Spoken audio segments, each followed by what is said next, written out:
Hey guys, what's up? I got 9 boxes of Jumpstart here. I'm going to rip open and sell for singles. Let's see what we get.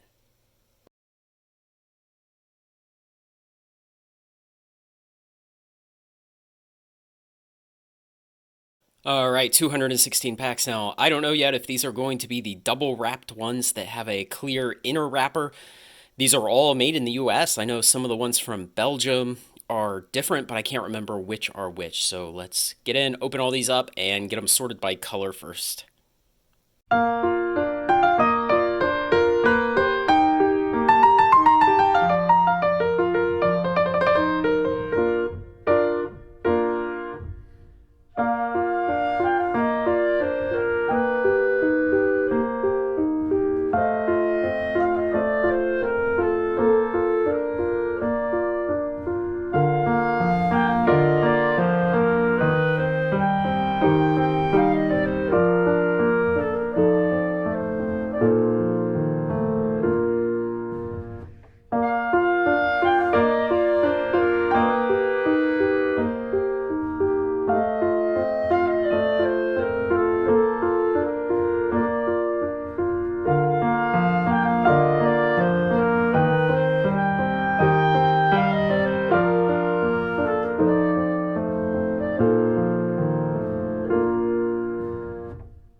All right, guys, unfortunately, these all have the inner wrappers. Maybe it was Jumpstart 22 where one of the facilities makes them with inner wrappers and the other doesn't, but all of these boxes were US.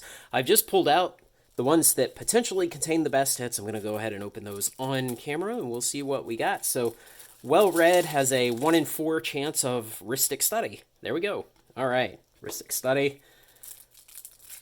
I typically get about one of those, one per case, when I'm opening Jumpstart. Ristic Study again. Great. Okay.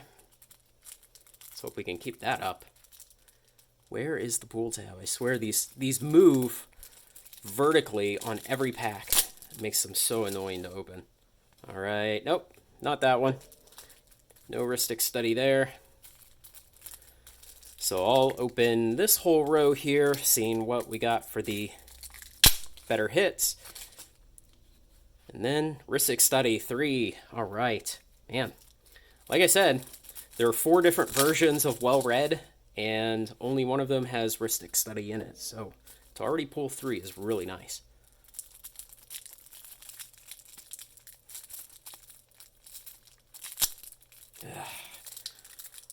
Why would they do this for just this product? And then the worst part is, oh man, 4. The worst part is having to pick up all those wrappers off the floor when you're done. I'll pay one of my kids $1 to do it.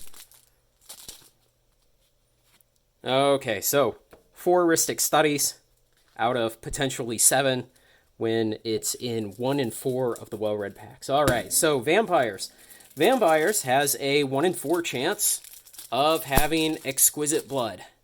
And actually, I think Exquisite Blood is like a uncommon, so it's further down in here potentially. Not in that one. Vito, he's not bad. Nope, doesn't look like on that one. Vito again, so this is probably the same pack as the last one. Nothing there. Yeah, after I open this row on camera, Vito again, so almost certainly... See, some of these cards, when you have a theme like Vampires, where there's 4 variations of it, some of the cards will appear in 1 or 2 or 3 or 4. Wow, did I just keep getting the same variation? Oh man, no Exquisite Bloods yet. 2 more.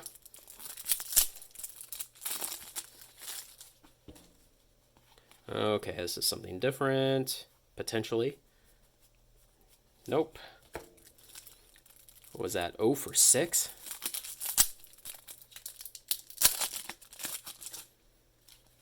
There we go. Okay. Well, not great. Only one. Okay, next up is milling. And milling has a 100% chance to have Bruvok the Grandiloquent. So we should have him in all three because there is only one variation of the milling theme. There we go.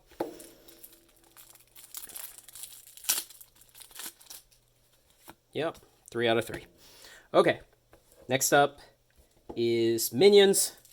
Minions has a 1 in 4 chance of a Phyrexian Tower, which oddly, Phyrexian Tower doesn't come in the Phyrexian theme decks. So we're probably looking, let's see, where would we be looking for that? Is it going to be in the middle or which is Cauldron? I don't know. Since I believe it's rare or mythic, it may not necessarily be at the back with the rest of the land. Ghoul Caller. Doesn't look like it there. Sometimes you rip this tab all the way around and the packaging comes in half and sometimes it holds together. There we go. 1 Phyrexian Tower. Okay, so we'll put them over to the side here.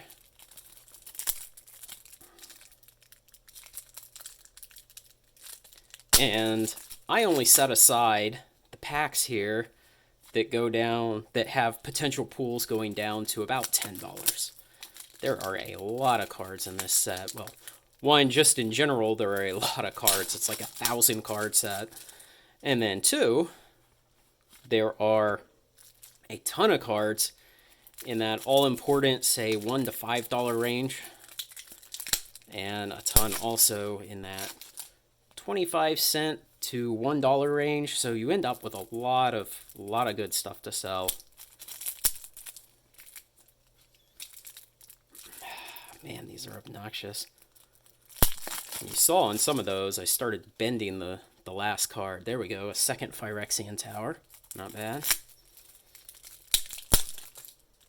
Yeah, you see that? You're just trying to pull the thing off and you mess up that last card. I'm going to take all these basic land. I'm not even going to list them. I've got a separate card box just sticking all these extra basic lands in because, man, how few I've ever sold versus how many I have. Maybe I'll throw some of them in the fireplace this winter just to heat the place. Nope, not on that one. So we're at 2 and our final chance for more Phyrexian Towers. Nope. Okay, so 2. Not bad, not great. The Elves deck has a 1 in 4 chance of Craterhoof Behemoth. Yeah, see that? You just bend up that land card. There you go, Craterhoof. Not bad. All right, let's go 2 for 2. Nice. All right, 2 out of 2 on Craterhoofs. The Angel deck has a 1 in 2 chance of Linvala. And I thought she was a couple cards deep in here. I don't know. Okay, apparently not in that one. Something else about this is, of course, original Jumpstart has a bunch of core 21 cards in it. And so at the end of every one of these decks are some lands, and there will be one land with the Jumpstart symbol on it. And then the rest of the land has the core 21 symbol. And because there's so many fewer of these Jumpstart lands, and the artwork is just cooler on them, they're actually useful to list and try and sell. Okay, so no Linvalas. +1 has a 2 in 4 chance, not 1 in 2, a 2 in 4 chance of Branching Evolution. There we go, first card, Branching Evolution, okay.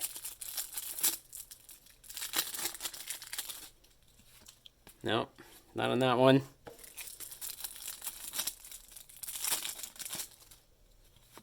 Nope.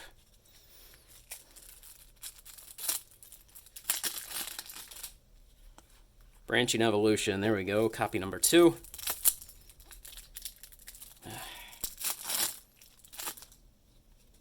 Branching Evolution number 3.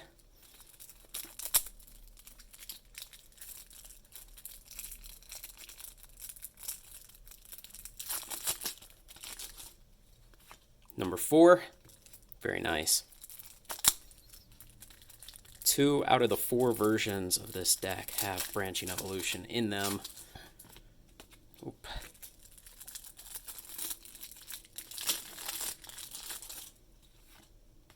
Nope.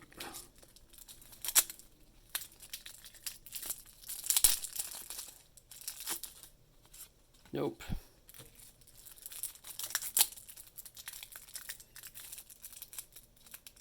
I think the best course is when it doesn't tear in half nicely is go from the back.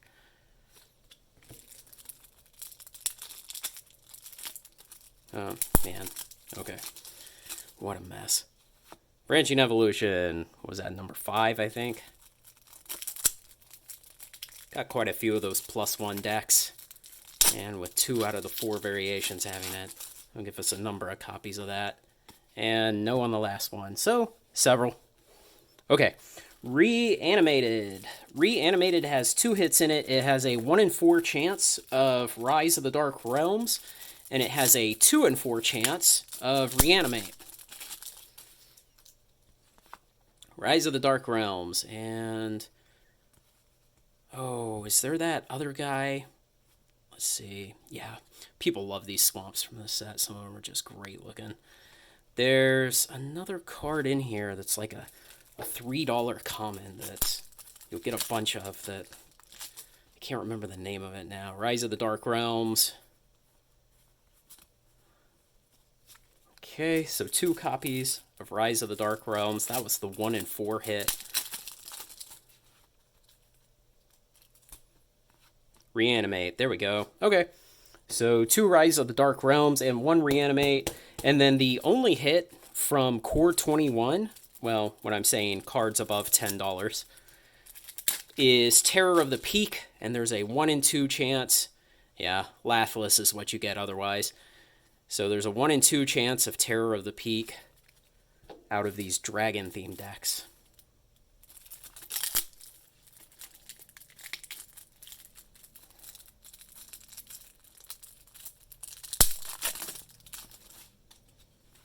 Terror of the Peaks. There we go. Very nice.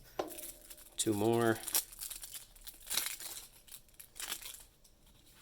Laughless. Sadly, Laughless. That's about a $2 or $3 card. And Terror of the Peaks. 2 of them. All right. Very nice. Okay. I'm going to sit down probably with Lord of the Rings extended version on my laptop and open and sort and sort and sort and sort and list.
Let me show you something I found in here. This is a well-known error with Jumpstart. It's where setup sheets on the printing press that were being used to get colors aligned, to get the registration correct on the paper, were then fed through and printed with a final image on top. And so they are essentially double struck. And so you can see branching evolution underneath there, and the entire deck is this way. It has a whole other deck printed with it in order. Pretty cool. I used to run printing presses when I was in high school, and so this kind of thing is just neat to me. I looked up on eBay, and I've known about these cards before, but I looked up on eBay to see if they're worth anything, and yeah, just barely. You know, you can find some completed sales of especially the double struck lands there with the forest underneath the skull. You can find sales for those $5, $10, $15 each. Apparently, there are some out in the wild that are triple struck, and those do seem to fetch quite a bit higher price. This one has the Teferi deck. There you go, Teferi, Master of Time, underprinted on it. So yeah, just kind of a cool oddity that's well known to have happened in early printing of Jumpstart 2020. You see it from time to time. So I opened about 180, 200 or so decks and managed to find 2 of these. So not terribly rare. Pretty cool though. Kind of neat. Maybe I'll sell them. Maybe I'll keep them just because it's kind of cool to me. Okay, so oddly, the Plains, Islands, and Swamps from Core 21 each have a particular version that is highly sought after. I think it's more to do with the cart optimizer on TCG Player just ends up recommending those versions more often. And I kind of have a weak theory about that, but it's Island number 263, Plains number 260, and Swamp number 266 are the 3 cards. And the last time that I previously opened about 10 boxes of Jumpstart 2020, all of those sold out. And it was the weirdest thing because the prices for those basic lands were much higher than normal. And those particular images were also reprinted in a different set, and those didn't sell. So it wasn't as if the artwork was just astronomically more popular. I think it has something to do with how the cart optimizer on TCG Player assigns which land you'll get if you include basic land on your list of cards that you want to buy. So I'm going to run through these real quick and cull out all of those to list, but the rest of the basic lands I'm not even going to bother to list. Stand by.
About $65 worth of lands in just these 3 stacks. So it'll pay for nearly a whole box. Next, I'm going to go through everything and sort the Core 21 cards from the Jumpstart cards. So just a A-B sort.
Alright, so after I sort between Jumpstart 2020 cards and Core 21 cards, then I just come through and I do a first letter alpha sort. So A's, B's, C's, D's, and so on.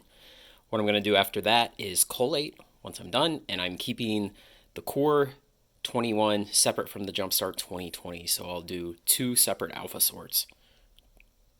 So I skipped recording the alpha sort and I'm straight on to the collation here. So previously I've sold Jumpstart and Core 21. So I already have cards in order in my inventory. So you can see that I've taken the section of cards beginning with N, pulled them out of my inventory, and this was my existing inventory. So they're already in order and I've laid them out on the table there.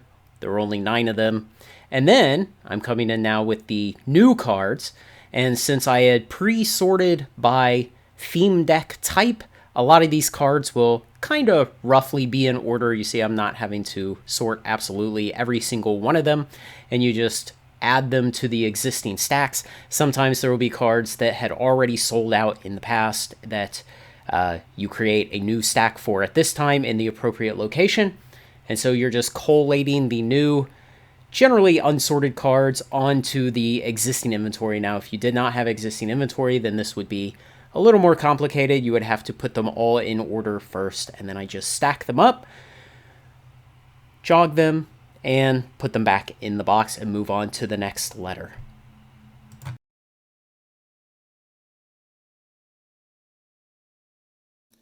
Alright, and after all that collation is done, you enter them all in on TCG Player on top of your existing inventory that you already had.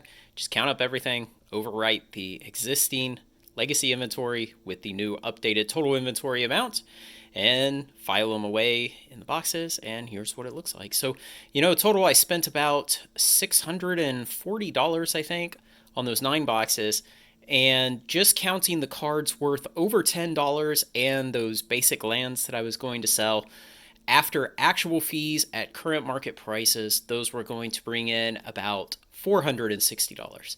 And so it's going to need to make about $200 more on all the cards under $10. Now, I filmed all this and edited it together over the course of about 3 days as I worked on sorting this and listing it in my spare time. And at this point, almost all of those lands are gone. I have a few of the swamps left. That's it. I've already sold the Reanimate. I've already sold a bunch of other cards. And so I expect that, a month, 2 months or so, I will have broken even on this. The tail is pretty long on the sales, and you keep selling the low value cards for a long time into the future. And likewise, the rest of my inventory has a very long tail on it of other cards that I've opened in the past and put up for sale. And so that's the way this business model works. It's kind of a thing where you do a lot of work opening, sorting, listing cards all up front, and then you sit on the inventory and it sells over a long period of time, and you recoup your money and make a profit on a longer time. So you have to be patient, and you have to be willing to, work a little bit every day if you're at the small scale like I am, where you're just out there looking for highly inverted EV on occasion to buy several boxes of, open, and integrate into your inventory. Let me know what you think, guys. Questions, comments, etc. Thanks to everyone who makes this content possible, especially my supporters on Patreon. Otherwise, like, comment, share, and subscribe, and join me on Final Trade.